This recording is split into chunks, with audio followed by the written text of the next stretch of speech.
Traffic সামলানো কোনো ব্যাপার নয় তার কাছে। ৯ বছর ধরে কালচিনির মতো ব্যস্ততম রুটের ট্রাফিক সামলাচ্ছেন একা হাতে ডুয়ার্স রত্ন সীমা ভুজেল। আমাকে ট্রাফিক ডিউটি কোনো অসুবিধা লাগে না, কোনো হাট লাগে না। ট্রাফিক ইজ হাট, লেকিন আমাকে হাট লাগবে না। ট্রাফিক যত ভালো করে চলে, সামালে সিঙ্গেল ফলো যদি করে চলে, কোনোদিন অ্যাক্সিডেন্টটা হবে না। ট্রাফিক পুলিশের দায়িত্ব নিতে রাজি হন না অধিকাংশ মহিলা পুলিশ কর্মী, কারণ রোদ ঝড় কুয়াশা উপেক্ষা করে সামলাতে হয় ট্রাফিকের মতো গুরুদায়িত্ব। সেই স্থানে দাঁড়িয়ে পুলিশ কর্মী হয়ে এগিয়ে আসেন কালচিনির ব্যস্ততম রুটের ট্রাফিকের দায়িত্ব সামলাতে সীমা ভুজেল।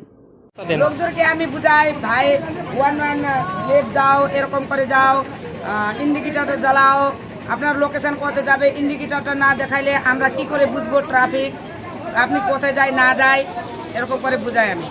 তাকে সাহায্য করতে রয়েছেন দুজন সিভিক ভলেন্টিয়ার, কিন্তু সকাল ও বিকেলের ব্যস্ততম সময়ে ট্রাফিক কন্ট্রোল নিজেই রাস্তায় দাঁড়িয়ে করেন সীমা ভুজেল।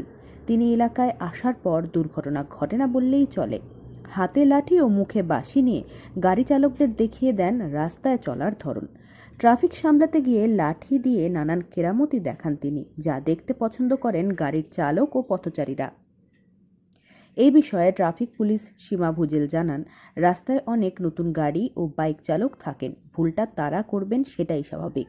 তাদের সঠিক রাস্তায় আনতে লাঠি হাতে কেরামতিগুলি দেখাতেই হয়। ট্রাফিক সিগন্যাল দেখাতে হয়, ইন্ডিকেটর জ্বালিয়ে গাড়ি চলার পরামর্শ দিতে হয়।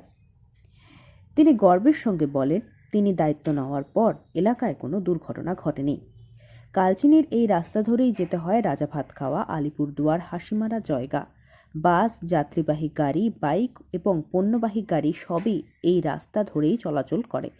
তার উপর এই রাস্তা দিয়ে যেতে হয় সরকারি স্কুল, থানা ও বিডিও অফিস। গাড়ি চলাচলের চাপ তুমুল থাকে সকাল থেকে বিকেল। কিন্তু এই ব্যস্ততম রাস্তাকে চাপ বলে মনেই হয় না সীমা ভুজেলের। তার কথায় কোনো কাজই কঠিন নয়। আলিপুরদুয়ার থেকে অনন্যাদের রিপোর্ট, লোকাল 18 বাংলা।